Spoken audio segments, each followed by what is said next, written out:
শান্তিনিকেতনে বিশেষ উপাসনার মধ্য দিয়ে বাংলার নববর্ষকে স্বাগত। ভোরে বৈতালিক, সকাল 7টায় মন্দিরে বৈদিক মন্ত্রপাঠ ও রবীন্দ্রসঙ্গীতের মাধ্যমে বিশেষ উপাসনার মধ্য দিয়ে বাংলার নববর্ষকে স্বাগত জানালো শান্তিনিকেতন।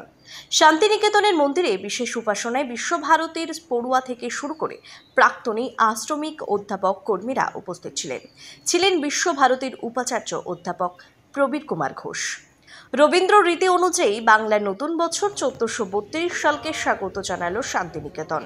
ভোরবেলায় বিশ্বভারতীর পড়ুয়া, অধ্যাপক, কর্মী, আশ্রমিক রবীন্দ্রসঙ্গীত গাইতে গাইতে শান্তিনিকেতন আশ্রম পরিক্রমা করেন।